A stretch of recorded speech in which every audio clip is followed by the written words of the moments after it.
Section 1. You will hear two teachers, Andrew and Katie, discussing the coming excursion of their language class. First, you have some time to look at questions 1 to 6.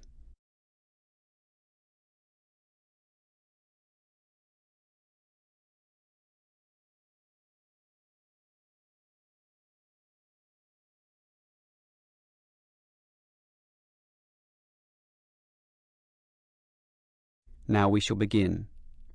You should answer the questions as you listen, because you will not hear the recording a second time. Listen carefully and answer questions 1 to 6.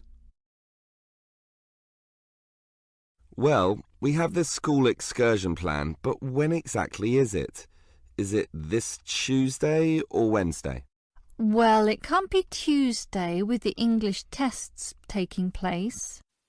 Ah, right, not Tuesday but Wednesday.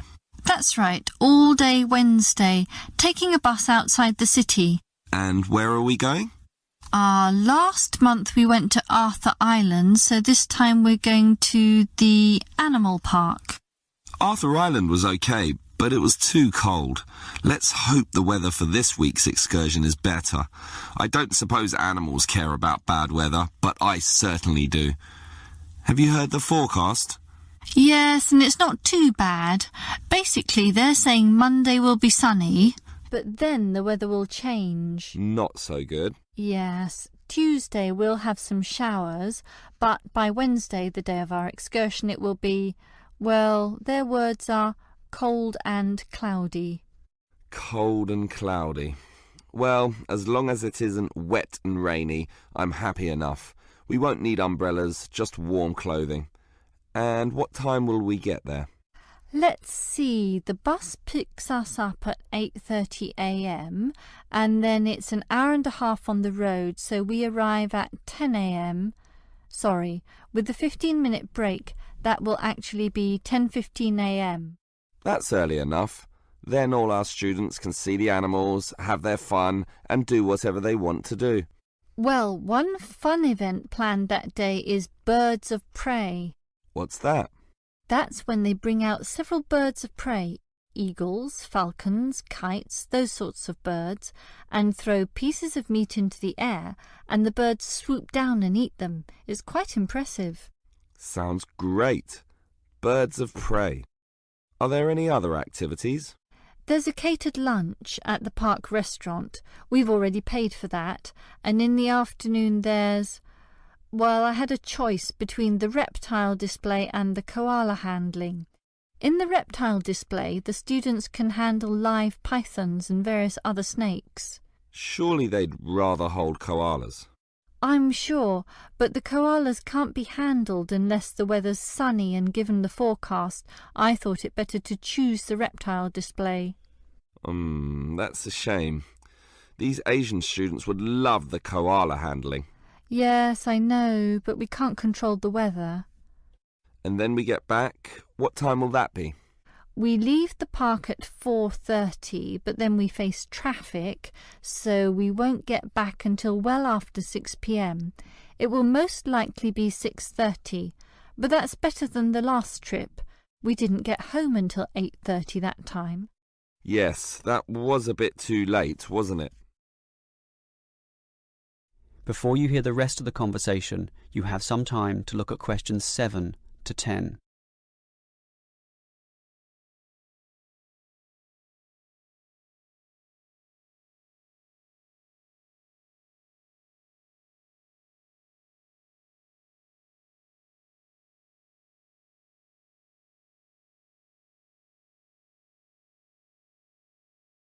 Now listen and answer questions 7 to 10.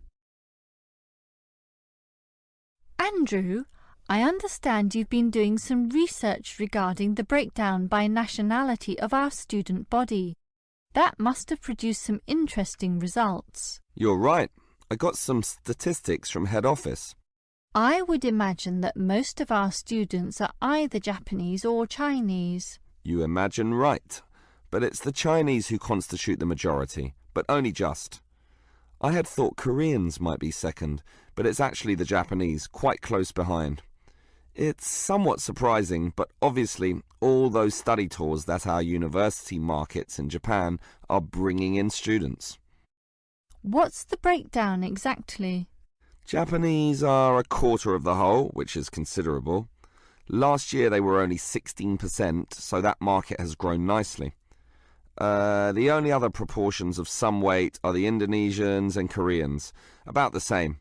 Indonesians at 15% and the Koreans are a little higher, not like last year when they were less than 10%. I thought we'd have more Indonesians than Koreans. Well, as I said, they're about the same. Just like the Saudi and Thai student numbers, almost the same also, both just under 10. Which one is bigger? Thai students number just a fraction more.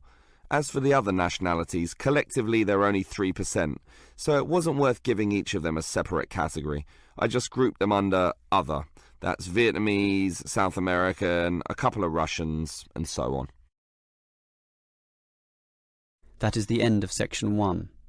You now have half a minute to check your answers.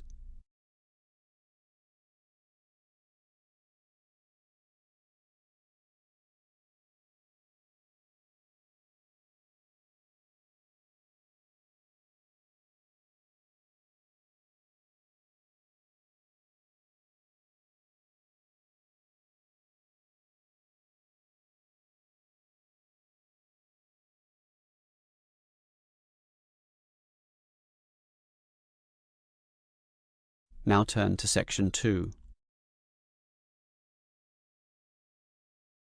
Section 2. You will hear a representative from Easy Travel Travel Agency explaining to some customers the benefits of her company. First, you have some time to look at questions 11 to 15.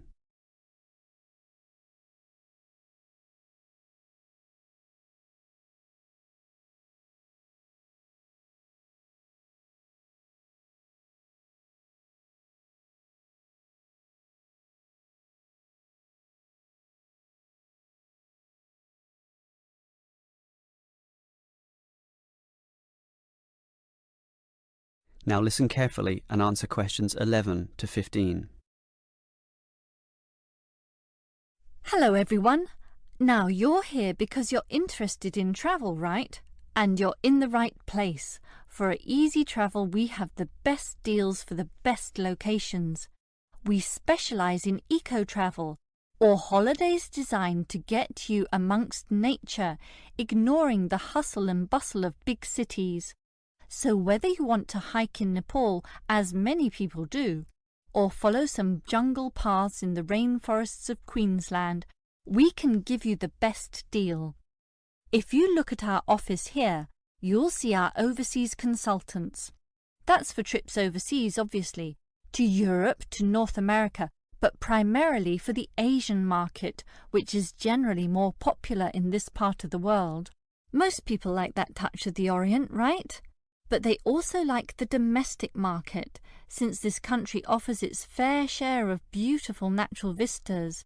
What about the deserts, anyone? What about some striking red rock gorges? Then talk to our domestic consultants, who can arrange anything you want. But they deal with the accounts in the morning, so you'll need to talk to them in the afternoon. And remember, our office doesn't open at night, sorry to say.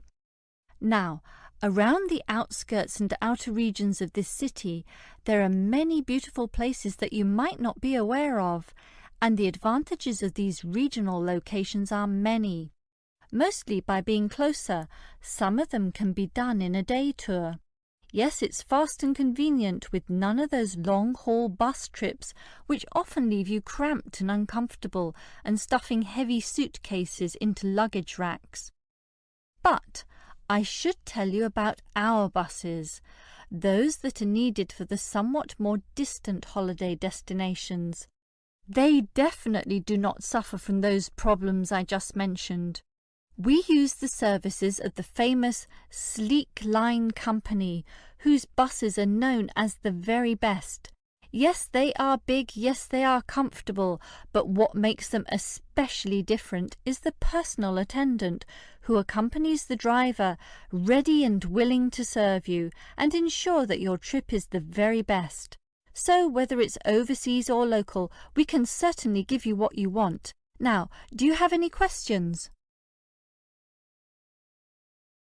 Before you hear the rest of the talk, you have some time to look at questions 16 to 20.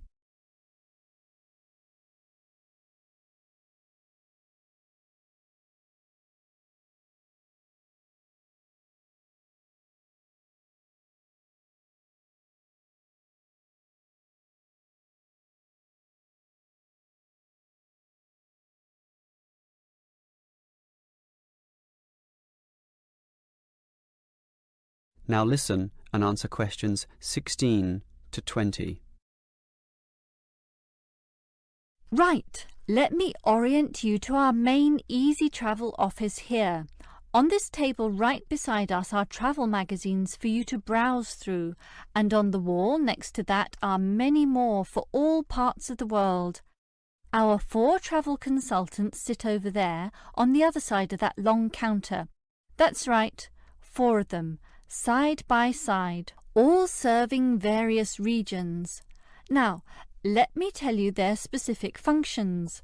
Firstly, the consultant on the left, next to the plant, is the local tours consultant, serving tours in the immediate vicinity of this city.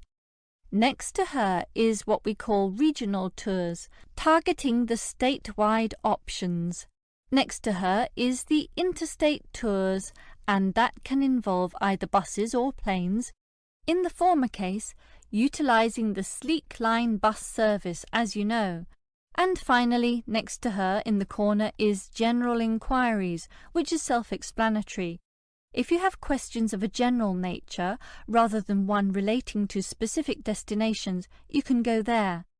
Now, as I said, we can do international tours, and for that you need our big office, just through that door, the one between those 2 plants. However, if your international tour is in the Asian region, which is generally our most popular option, then we deal with that in a separate room, the one opposite international tours, but not the corner one. Just go through that door on the left, the one next to that cupboard. The door next to that is, in fact, our general office, so please don't go through there. That's reserved for staff members only. That is the end of section 2. You now have half a minute to check your answers.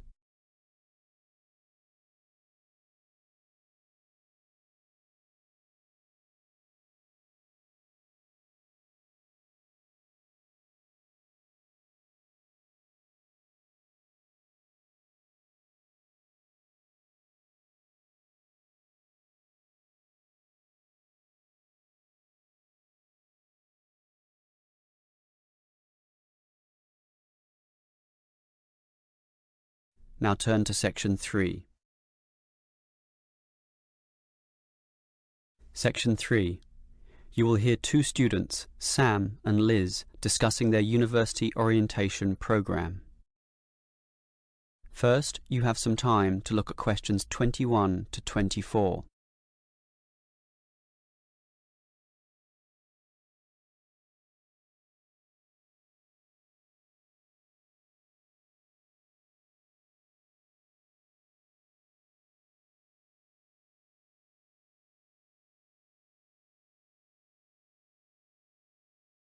Now listen carefully and answer questions 21 to 24. Hi Liz, how do you feel about starting university here? A little bit nervous, but I'm confident I can handle it. This orientation program seems like it will help us a lot. Sure. I'm looking at the timetable here myself. It seems that there are choices available. I can see. So, what are you going to do Monday afternoon? In the morning we all have the opening lecture, but it looks like we have a choice later that day, as you said. Well, the careers lecture might be helpful, but I am interested in the uni tour. It's probably too early to be thinking of careers now anyway, and I want to know what's what at this new university, so I'm doing the tour. All right, I'll come along with you. Might learn something interesting. After all, we haven't seen much of this place yet, and we will be spending 4 years here. Tuesday is another full day too. In the afternoon there's a lecture about study skills, but that morning offers another choice. Library tour or student union induction? What do you think? I think the student union is very important, but we can go there any time, right? So we should take advantage of the library tour while it's being offered. Maybe the week after, you and I can go to the student union. Library it is then. Now, Wednesday has a free session in the morning, but after lunch there's a choice between visiting the computer lab or attending a lecture on our legal rights. Well, law and rights are important, but computers are the basis of everything these days, so I'm going to the computer lab. Don't you think knowing our legal rights is equally, if not more important? We live in a very litigious and complex society now. Sure, but it's something we can pick up later, so let's leave that one out. OK. Let me see the timetable. Thursday is a free day, and the week winds up with some celebrations on Friday afternoon. It looks like a fun choice too. There's either a barbecue on the main lawn or the dance. I never pass up the chance to eat something. What about you? If I can get a free meal, I'll take it any day, and I'm not good at dancing anyway. Well, that's that decided, right? Right. Before you hear the rest of the conversation, you have some time to look at questions 25 to 30.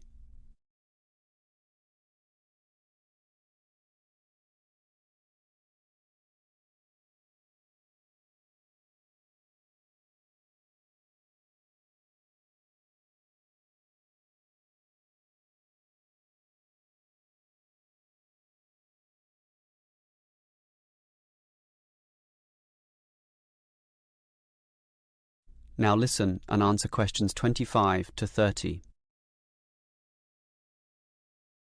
Guess what, Liz? There's another interesting thing in this orientation booklet, and it looks important, about a style guide. What's that? Take a look yourself. It seems to be a set of rules regarding how to present written work, essays and that sort of thing to the lecturers. They want a uniform style of presentation. I can see, so everything we hand in must have a header and a footer. A what? A header and a footer. The footer is at the bottom of the page and the header is at the very top. That's why they call it a header, you know, that little bit of writing giving details about the work. And they also want the word count. Why do they need that?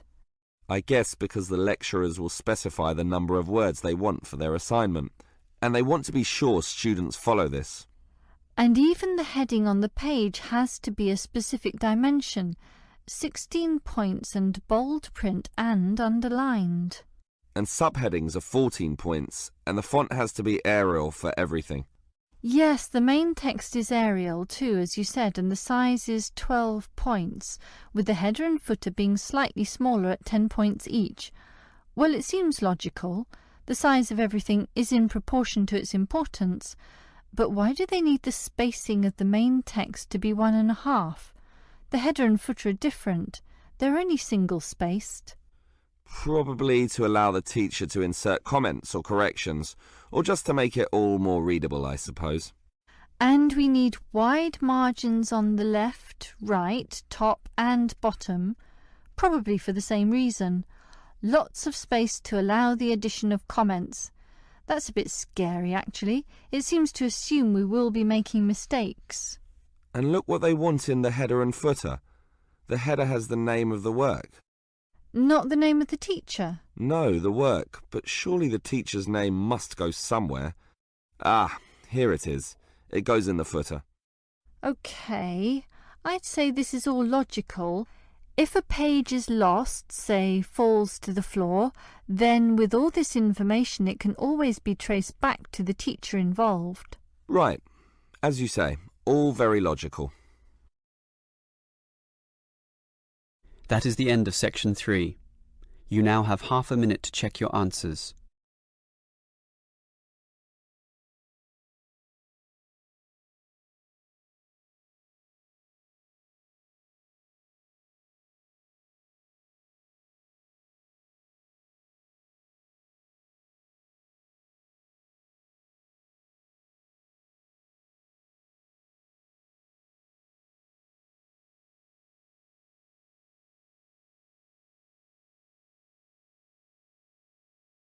Now turn to Section 4.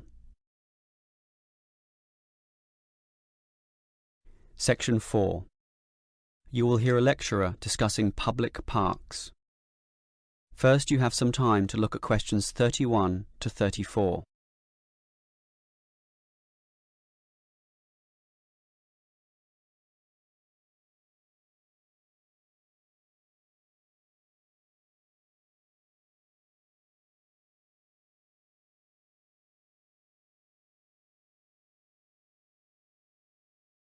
Now listen carefully and answer questions 31 to 34.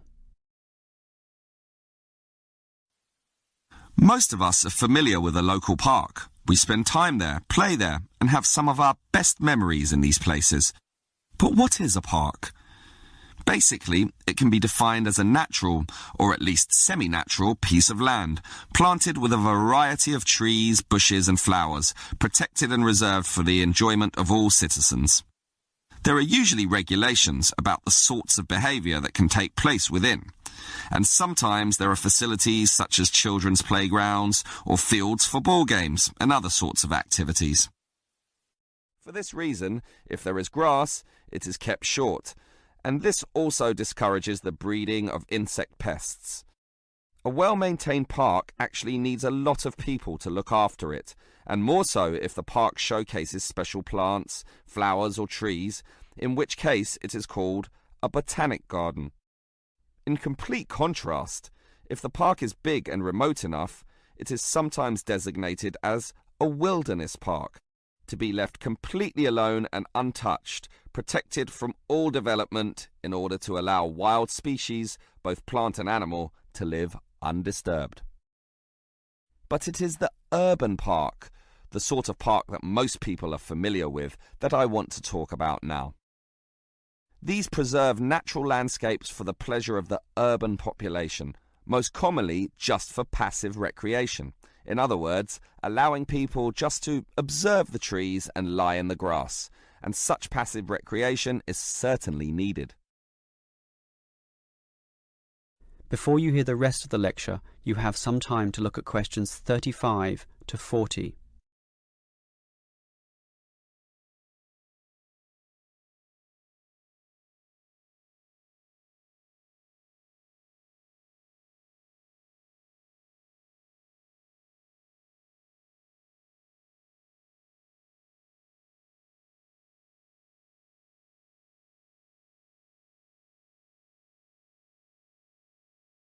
Now listen and answer questions 35 to 40. Continuing on the subject of parks, it might surprise you to know that once there were none. 1,000 years ago, there was no need, since there were already extensive open spaces, forests and wilderness surrounding most cities and towns, for example in Europe. These dark, dank forests were large and even dangerous, full of wild animals and with the potentially fatal result of getting lost. Hence, fairy tales evolved about witches living in these areas and the wolves and bears which could threaten young children. However, with the rapidly increasing human population, the original wilderness and natural open spaces were intruded upon. Forests were cut down as population spread, and with them urban pollution and further deforestation. But it was only with the advent of the Industrial Revolution that people realized natural areas needed to be preserved to give the populace access to the sort of nature that was fast disappearing due to the uncontrolled development and demand for resources. The first park expressly designed for that purpose is usually considered to be Prince's Park in Liverpool.